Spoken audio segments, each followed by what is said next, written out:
Valentine Ngwa. We are looking at what we should do. She's raising an issue that was also raised by Madam Henrietta. It starts with, even he said that it starts with taking time to know the person you are engaging with. Yes, knowing the person you are engaging with is not actually the issue. I'm sure with the period people spend in courtship, you are supposed to know the person you are engaged into. You are getting married to somebody you already know, because in courtship you discover the persons. What I have to say here today is that most men equally die because women cook what is easy, not what is healthy. Okay, the food. Yes, they mostly cook what is easy to prepare than what is healthy. Because I've discovered that most of the healthiest food are most of the times complicated to prepare. Things like doing salad, you have to jom here, and then doing smoothies through fruits that have to be graded in the machine and then brought together. But you see egusi soup, groundnut soup and rice, charara, microwave generation, stew and rice, parara, they are gone. So we live in a generation where women don't cook what is healthy, they cook what is easy. And what you eat determine the number of days on earth. We live in a time whereby women are so busy with so many things.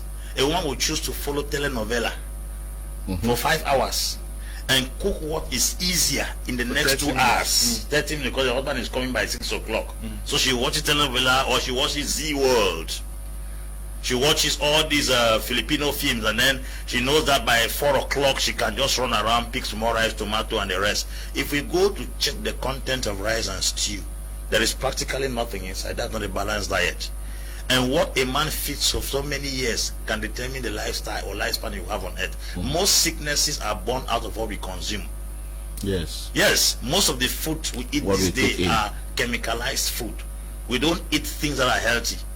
How do you explain that a man before leaving his office already has in his mind what he's going to eat in the house? Because there's nothing strange. There's a routine that goes around every week. Rice and stew, groundnut soup and rice, fufu and arrow, spaghetti, and then you check around, there is practically nothing healthy in what people are eating.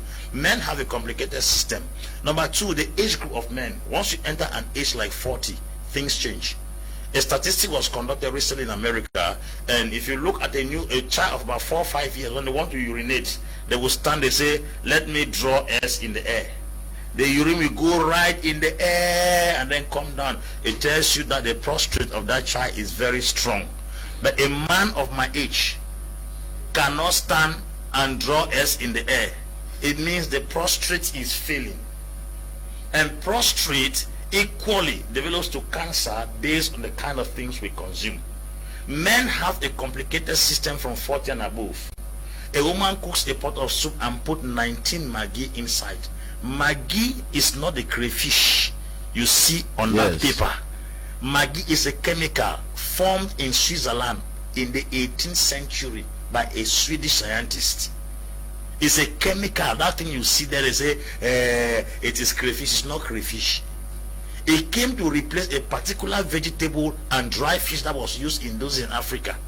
So that thing is a chemical in a Swiss lab that was fabricated and sent to Africa.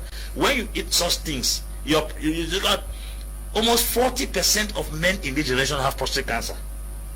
And that Maggi, they use what they call formol, that they use in formalin in the mortuary. In the mortuary. Yes. That means your husband is eating dead.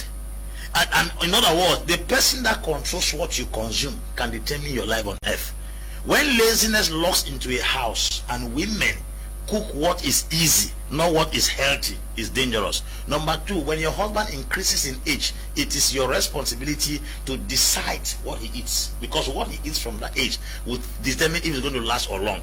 The last thing is this: women have not bothered to take time to study what is healthy. They think that cooking is what you brought from your mother's house. The age we are right now, you are supposed to go on a research to know what is healthy and what is not healthy. If you just let your mother have fufu and the manima they taught you, rice and beans they taught you, you have not sat down to check the kind of things that build the human system. Every woman must go through a course to study what is healthy for consumption. And the things that are healthy are never tasteful. Most of the things that are very healthy, they are never tasteful. That you are eating a pot of stew and the thing tastes in your mouth does not mean it is healthy. Tasteful food is not healthy food. And that is where you see most women have not bothered to understand that to calculate on what your children or your husband eats is a whole course on its own. You have to sit down. There are books in bookshops that talks about things you have to eat, the kind of fruits, the kind of nuts you have to eat. Women have to do and introduce that. I sat in a conference the nutritionist was teaching. She said she has developed an attitude where some Fridays in her family they don't eat anything. It's only fruits. Only fruits. That is Madam Agnes Balinga. She used to teach in JHST. Yes. JHS Limbe. Mama taught us in that seminar how he has built the children in such a way that on some Fridays they don't cook anything in the house. They drink just water and eat fruits. That is to detoxify your system. Under that kind of atmosphere, people are bound to live long if witchcraft is not there or unforeseen circumstances don't occur. Health issues are very, very important. What your husband consumes also matters. So women help to send their husband to their graves through euthanasia. It is called mercy killing. They kill you silently by giving you what to consume. So every woman should take up the responsibility.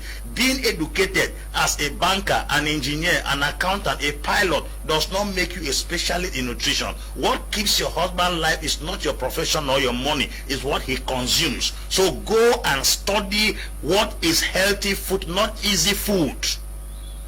That is to be taken into serious consideration. Yeah.